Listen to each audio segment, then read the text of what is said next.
नमस्कार साथियों, हिंदी पथ पर आपका स्वागत और अभिनंदन है। साथियों, आज मैं यहाँ पे टीजीटी और पीजीटी के लिए जो प्रैक्टिस सेट है वो मैं आज यहाँ पे पहला आप लोगों को हल करा रही हूँ।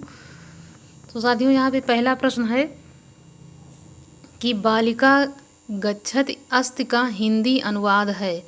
तो यहाँ पे हो जाएगा बालिका जाएगी, बालिका जाती होगी, बालिका जा रही है या बालिका जा रही है। तो यहाँ पे क्या सही हो जाएगा?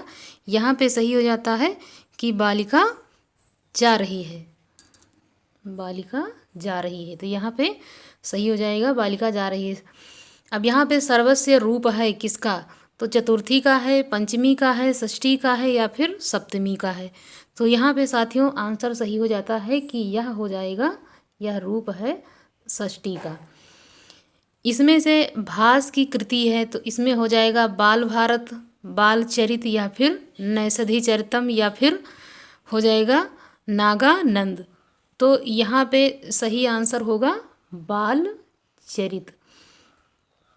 यहाँ पे है उपाय वही सही होता है जिसका लोहा विरोधी भी माने। इसके लिए सही लोकोक्ति क्या होगी? तो यहाँ पे साथियों यहाँ पे सही हो जाता है कि आधा तीतर आधा बटेर, चमत्कार को नमस्कार, जादू वही जो सिर चढ़ के बोले, या इसमें से कोई नहीं। तो यहाँ पे आंसर हो जाएगा वही, मतलब सी, जादू वही जो सिर चढ़ के बोले, जिसका विरोधी लोहा भी माने, विरोधी जिसका लोहा विरोधी भी माने। तो यहाँ पे अब पांचवा प्रश्न है, अंत्यज शब्द का सही अर्थ क्या होगा? तो यहाँ पे हो जाएगा जिसका जो जन्म से अपंग हो, जो जन्म के उपरांत त्याग दिया गया हो, जिसका जन्म निम्न अछूत वर्ग में हुआ हो, जो जन्म से कुरूप हो। तो यहाँ पे हो जाएगा आंसर सी, जिसका जन्म निम्न अछूत वर्ग में हुआ हो। यहाँ पे अगला प्रश्न लेंगे कि उसने खा लिया होगा वाक्य है। तो यहाँ पे हो जाएगा विस्मयवाचक या फिर प्रश्नवाचक या फिर आज्ञावाचक या फिर संदेहवाचक। तो यहाँ पे होगा लगा हुआ है, इसलिए यहाँ पे हो जाएगा संदेहवाचक। यहाँ पे अगला प्रश्न लेते हैं कि साथियों गौरों का विलोम क्या होगा? तो गौरों का विलोम शब्द है साष्ठो हो जाएगा, अपमान हो जाएगा, पल्लव हो जाएगा, लाघव हो जाएगा।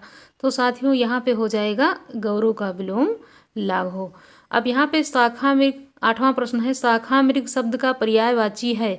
तो यहाँ पे हो जाएगा वानर हो जाएगा, हिरण हो जाएगा, वानर हो जाएगा, तोता हो जाएगा, भंवरा हो जाएगा। तो शाखा मृग मतलब शाखा पर डालों पे घूमने वाला, तो यहाँ पे पर्यायवाची हो जाएगा बांदर अर्थात बंदर। प्रत्युत्पन्न शब्द में प्रयुक्त उपसर्ग है। तो इसमें उपसर्ग पूछा जा रहा है कि कौन सा उपसर्ग है। तो यहाँ पे हो जाएगा प्रा या प्रति या प्रत्यु या फिर प्रत्युत। तो यहाँ पे हो जाएगा प्रत्युत्पन्न है, तो यहाँ पे उपसर्ग हो जाता है प्रति। यहाँ पे हम अगला प्रश्न लेते हैं साथियों, अत्यधिक का संधि विच्छेद सही होगा। तो यहाँ पे होगा अत्या प्लस धिक या फिर अत्य प्लस धिक या फिर अति प्लस अधिक या फिर अत्या प्लस अधिक। तो यहाँ पे आंसर सही हो जाता है अति प्लस अधिक। तो यहाँ पे सी विकल्प यहाँ पे सही हो जाता है। यहाँ पे हम अगला प्रश्न लेते हैं कि कौन सा शब्द पुल्लिंग है। तो यहाँ पे हो जाएगा ताला है कि वेल है कि माला है कि सैया है। तो यहाँ पे साथियों सही हो जाता है, क्या सही हो जाता है? यहाँ पे जो वो है प्रश्न हो जाएगा, यहाँ पे हो जाएगा ताला। यहाँ पे अगला प्रश्न है कि निम्नलिखित वाक्यों में से अपादान परसर्ग से युक्त वाक्य है।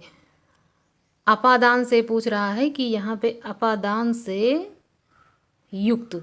हम कान से सुनते हैं, मोहन से उठा नहीं जाता है, राम ने अपने पुत्र से नाता तोड़ लिया है, रावण राम के बाणों से मारा गया। तो यहाँ पे कौन सा सही हो जाएगा? तो यहाँ पे सी हो जाएगा, राम ने अपने पुत्र से नाता तोड़ लिया। यहाँ पे आंसर सही हो जाएगा सी। कतिपय हिंदी वैयाकरणों द्वारा संज्ञा प्रतिनिधि शब्द का प्रयोग किसके लिए किया गया है? तो यहाँ पे आंसर सही हो जाएगा साथियों। यहाँ पे सही होता है क्रिया के लिए, विशेषण के लिए, संज्ञा के भेद के लिए या सर्वनाम के लिए। तो कतिपय व्याकरणों द्वारा प्रतिनिधि जो शब्द होता है, संज्ञा प्रतिनिधि शब्द जो होता है, उसे हम कहते हैं सर्वनाम को। संज्ञा के स्थान पर जब हम प्रयोग करते हैं तो सर्वनाम को ही वहाँ पे रखते हैं संज्ञा के स्थान पर, तो इसीलिए इसका प्रतिनिधि इसको सर्वनाम को कहा जाता है। अब यहाँ पे अगला प्रश्न लेते हैं कि कुछ, किसी, कोई, कहीं शब्द, कहीं आदि शब्द किस प्रकार के सर्वनाम है? तो संशयवाचक हैं, अनिश्चयवाचक हैं, निश्चयवाचक हैं या फिर संबंधवाचक हैं। तो यहाँ पे कुछ, कोई, किसी इस प्रकार के जो शब्द होते हैं वो होते हैं अनिश्चयवाचक। यहाँ पे आंसर सही हो जाता है बी। संज्ञा पदबंध बतलाने वाला वाक्य कौन सा है? तो इसमें चांद से भी प्यारा मुखड़ा, घर से होकर जाऊंगा, दैव का मारा वह, रात को पहरा देने वाला। तो यहाँ पे क्या सही हो जाता है? यहाँ पे सही हो जाता है आंसर डी, रात को पहरा देने वाला। यहाँ पे हम अगला प्रश्न लेते हैं कि बूंद आघात सहे गिर कैसे, खलके वचन संत सहे जैसे में अलंकार है। तो इसमें क्या है? पूछ रहा है कि इसमें अलंकार है, उपमा अलंकार है, उदाहरण अलंकार है, उत्प्रेक्षा अलंकार है या फिर रूपक अलंकार है। तो यहाँ पे साथियों सही हो जाता है कि यहाँ पे उदाहरण अलंकार है। जैसे शब्द आ जाने के कारण भी ये पहचान का एक वर्ड है कि यहाँ पे जैसे शब्द का प्रयोग हो रहा है, तो ये उदाहरण सूचक शब्द यहाँ पे माना जा सकता है। साथियों यहाँ पे अगला प्रश्न लेते हैं कि करुण रस का स्थायी भाव, करुण रस का स्थायी भाव क्या है? शोक है, क्रोध है, रति है, निर्वेद है। तो यहाँ पे क्या हो जाएगा? यहाँ पे करुण का हो जाता है शोक। यहाँ पे अगला प्रश्न देते हैं कि रस निष्पत्ति के संबंध में भट्ट लोल्लट का मत है कि अनुमतिवाद है कि उत्पत्तिवाद है कि भुक्तिवाद है कि अभिव्यक्तिवाद है। तो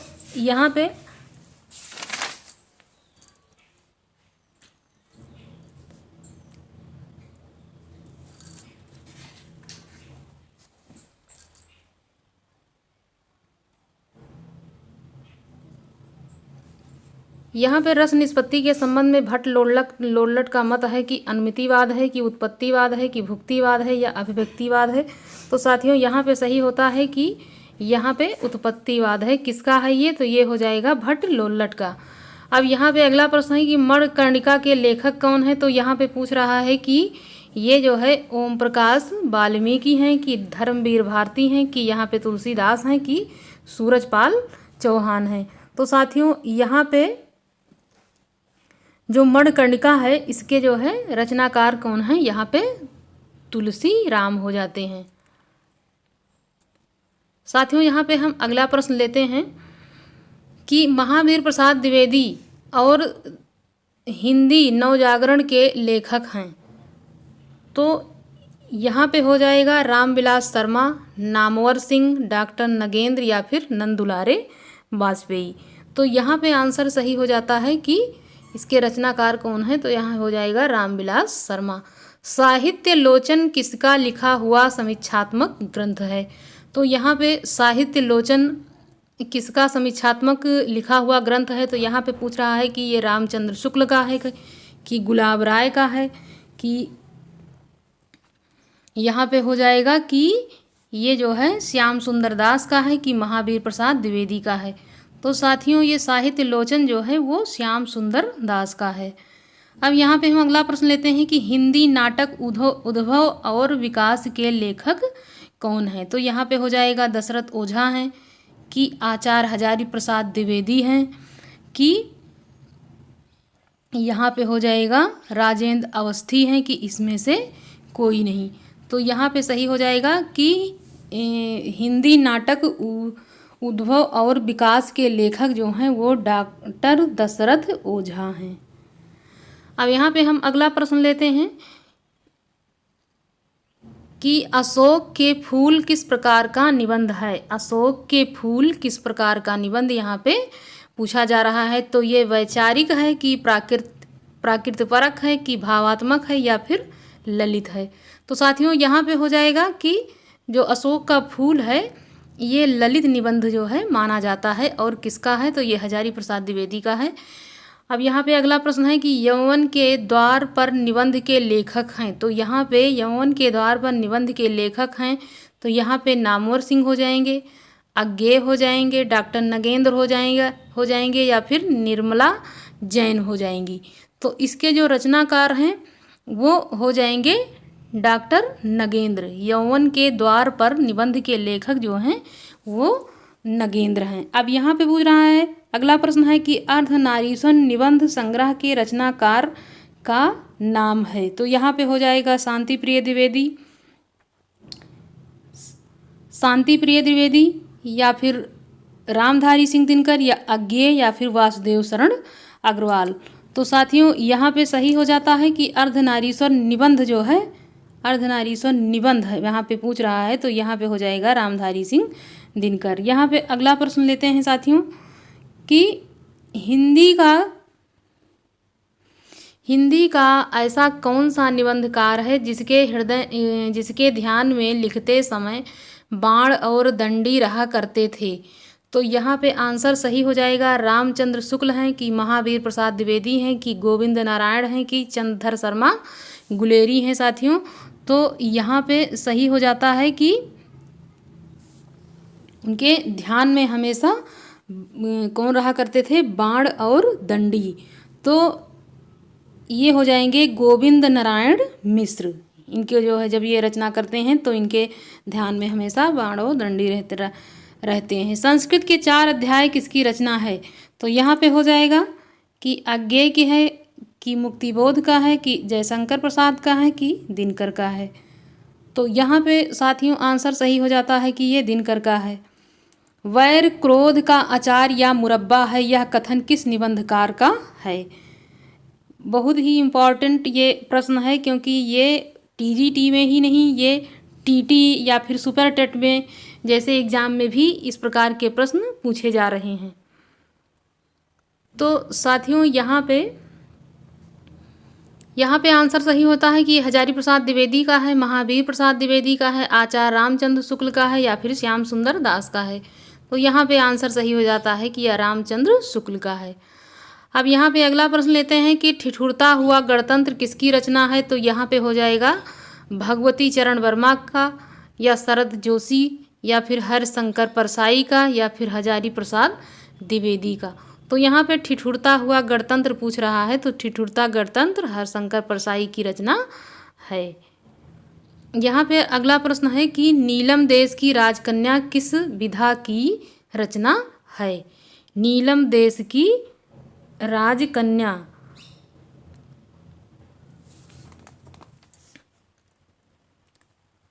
तो यहाँ पे नीलम देश की राजकन्या जो है वो हो जाएगा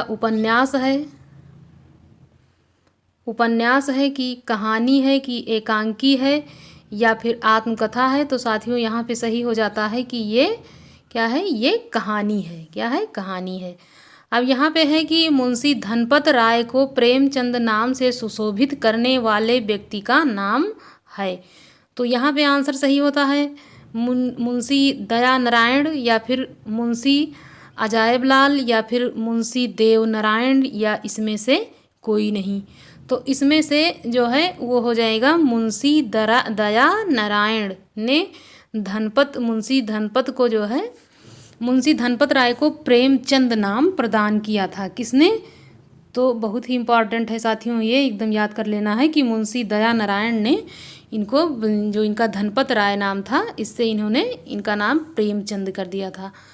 अब यहाँ पे अगली रचना है कि भोला राम का जीव व्यंग्य के लेखक कौन हैं? तो यहाँ पे हो जाएगा हरिशंकर परसाई, ज्ञान वाजपेयी, राम गोपाल वर्मा या फिर श्रीलाल शुक्ला। तो यहाँ पे हरिशंकर भोला राम का जीव व्यंग्य के लेखक जो हैं वो हरिशंकर परसाई को माना जाता है। अब यहाँ पे अगला प्रश्न लेते हैं साथियों कि दादा कामरेड का कोट कहानी के लेखक हैं। तो ये कहानी का लेखक तो ये यहाँ पे हो जाएंगे विनोद कुमार शुक्ल, अखिलेश या फिर ज्ञान रंजन या फिर सृंजय।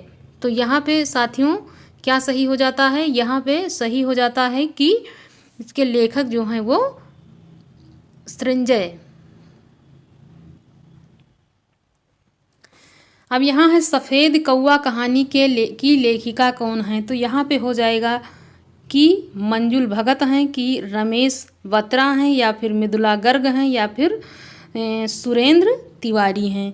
तो साथियों यहाँ पे सही हो जाता है कि इस सफ़ेद कौवा नामक कहानी की जो लेखिका हैं वो कौन हैं?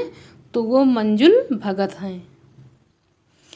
आरंभिक हिंदी कहानी प्लेग की चुड़ैल के लेखक कौन थे? तो यहाँ हो जाएगा भगवान दास हो जाएंगे, किशोरी लाल वाजपेयी हो जाएंगे, बंग महिला हो जाएं, या फिर गिरिजा दत्त वाजपेयी हो जाएंगे। तो साथियों यहाँ पे सही हो जाता है कि यहाँ पे भगवान दास, आरंभिक जो प्लेग की चुड़ैल है उस कहानी के लेखक यहाँ पे भगवान दास हैं।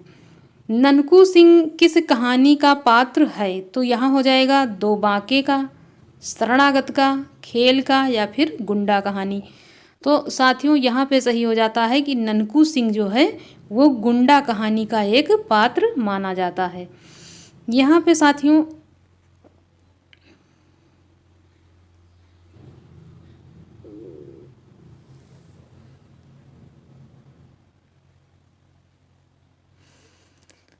आरंभिक हिंदी कहानी दुलाई वाली का रचनाकार किसे माना जाता है? तो यहाँ पे हो जाएगा किशोरी लाल गोस्वामी, गिरिजा दत्त वाजपेयी, भगवान दास, या फिर बंग महिला। तो दुलाई वाली कहानी के जो रचनाकार हैं वो बंग महिला हैं। अब अंधेरे हैं दासियों फिर भी मैं तुम्हें प्रेम करती हूँ, यह पंक्ति प्रसाद की किस कहानी से है? तो यहाँ पे साथियों हो जाएगा कि ये है आकाशदीप से, कि पुरस्कार से, कि गुंडा से, कि सालवती से। मतलब इतनी जो कहानियाँ हैं एक साथ, ये जयशंकर प्रसाद की कहानियाँ हैं। अब इसमें से पूछा जा रहा है कि इसको मतलब ये जो है किस कहानी से ये पंक्ति ली गई है? तो ये ली गई है आकाशदीप कहानी से। अब यहाँ से घीसू और माधव किस कहानी के पात्र हैं? तो ये हो जाएगा यहाँ पे हो जाएगा एल्बम से हैं, कि परीक्षा से हैं, कि शरणागत से हैं, कि कफन से हैं। तो मुंशी प्रेमचंद की काफ़ी जो लोकप्रिय कहानी में एक कहानी ये कफन है, जिसके पात्र माने जाते हैं घीसू और माधव। यहाँ पे हम अगला प्रश्न लेते हैं साथियों कि उसने कहा था कहानी के लेखक हैं। तो यहाँ पे पूछ रहा है कि उसने कहा था कहानी के लेखक कौन है? तो यहाँ पे हो जाएगा जयशंकर प्रसाद, रामवृक्ष बेनीपुरी, या फिर चंद्र शर्मा गुलेरी, या फिर बिंदालाल वर्मा। तो उसने कहा था कहानी के जो लेखक हैं वो हो जाएंगे यहाँ पे चंद्र शर्मा गुलेरी।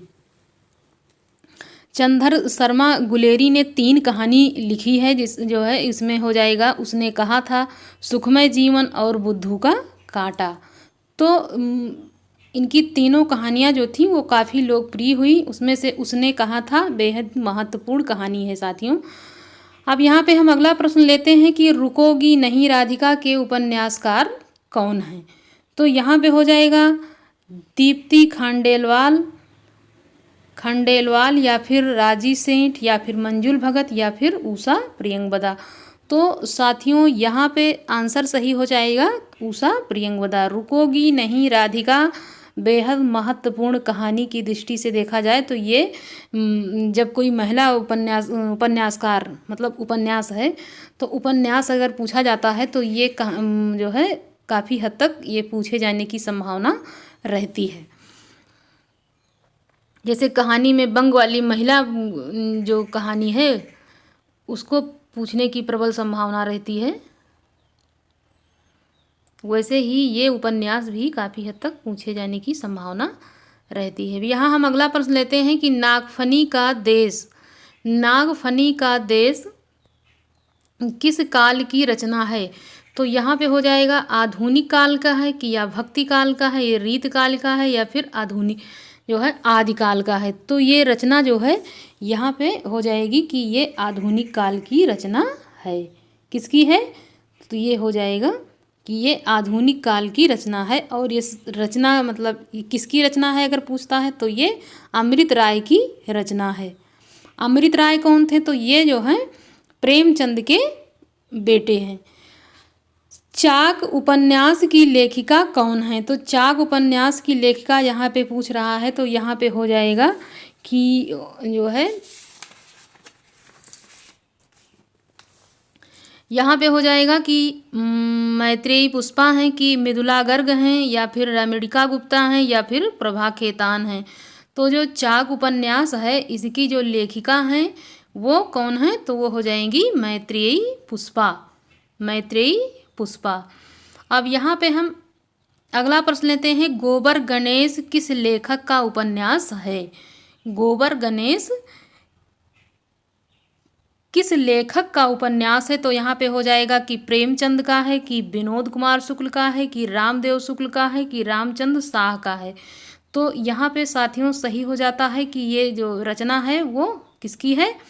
तो ये हो जाएगी रामचंद्र शाह की रचना। किसकी? रामचंद्र शाह की। नेताजी कहिन, ये अगला प्रश्न है कि नेताजी कहिन के रचनाकार हैं? तो यहाँ पे हो जाएगा हरिशंकर परसाई, श्रीलाल शुक्ल, मनोहर श्याम जोशी, या फिर भैरव प्रसाद। तो साथियों यहाँ पे नेताजी कहिन के रचनाकार हैं मनोहर श्याम जोशी। कौन हो जाएंगे? तो यहाँ पे हो जाएंगे मनोहर श्याम जोशी। एक पति के नोट्स उपन्यास के लेखक कौन हैं? यहाँ पे पूछ रहा है एक पति के नोट उपन्यास के लेखक कौन हैं? तो यहाँ पे हो जाएगा कि गिरिराज किशोर, महेंद्र भल्ला, गोविंद मिश्र, राजी सेठ। एक पति के नोट्स उपन्यास के लेखक हैं, तो इसके लेखक माने जाते हैं महेंद्र भल्ला। एक पति के नोट्स उपन्यास के लेखक महेंद्र भल्ला। यहाँ पे हम अगला प्रश्न लेते हैं साथियों, वह पथ बंधु था उपन्यास के लेखक हैं? वह पथ बंधु था, तो इसके लेखक को यहाँ पूछ रहा है। तो यहाँ पे सही हो जाएगा नरेश मेहता हैं। यहाँ पे सही हो जाएगा नरेश मेहता हैं, कि प्रभाकर माचवे हैं, कि भैरव प्रसाद गुप्त हैं, या फिर रांगे राघव हैं। तो यहाँ पे आंसर सही होता है कि ये नरेश मेहता हैं इसके लेखक। अब गोदान उपन्यास है, तो ये यहाँ पे पूछ रहा है कि ये कैसा उपन्यास है? तो यहाँ पे पूछ रहा है कि ये यथार्थवादी है, कि आदर्शोन्मुखी यथार्थवादी है, कि केवल आदर्शवादी है, कि यथार्थोन्मुख आदर्शवादी है। तो गोदान के बारे में पूछ रहा है कि ये किस प्रकार की मतलब ये उपन्यास है। तो जो उपन्यास है ये 1936 में प्रकाशित हुआ। 1936 में ये प्रकाशित हुआ, और ये जो है कब की रचना मानी जाती है? तो ये जो है 1936 की रचना है, और प्रेमचंद इसके लेखक हैं, और ये आदर्शोन्मुखी यथार्थवादी रचना मानी जाती है। अब राही मासूम रजा के द्वारा रचित उपन्यास है, तो यहाँ पे हो जाएगा, यहाँ पे है नहीं है, यहाँ पे नहीं है। राही मासूम रजा द्वारा रचित उपन्यास नहीं है।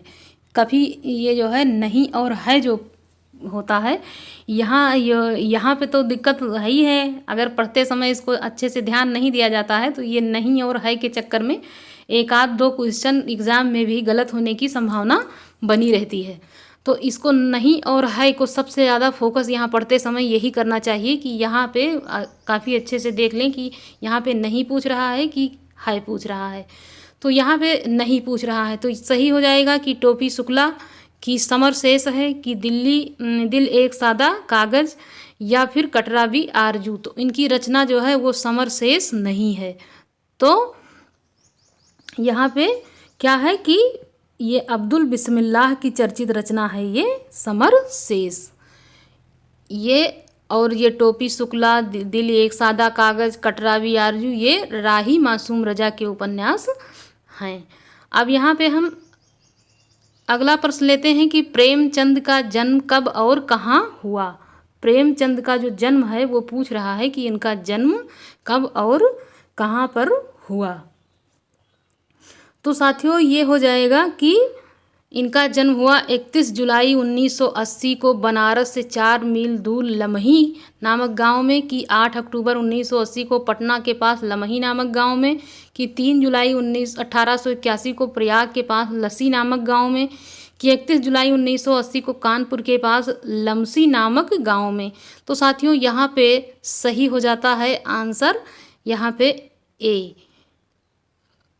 क्या सही हो जाता है यहाँ पे ए कि 31 जुलाई 1880 को बनारस से 4 मील दूर लमही नामक गांव में मुंशी प्रेमचंद का जन्म हुआ। कहाँ हुआ? तो यहाँ पे हो जाएगा लमही नामक गांव में। तो साथियों यहाँ पे आज हमने यहाँ पे पहला प्रैक्टिस सेट आप लोगों के लिए प्रस्तुत किया है। साथियों इसी तरह के और अच्छे अच्छे प्रैक्टिस सेट हल करने के लिए हमारे साथ जुड़िए और हमारे चैनल को सब्सक्राइब कीजिए, लाइक कीजिए और अपने दोस्तों साथियों में शेयर कीजिए ताकि हम आप लोगों के लिए और अच्छा यहाँ पे वीडियो प्रोवाइड करते रहें। साथियों धन्यवाद।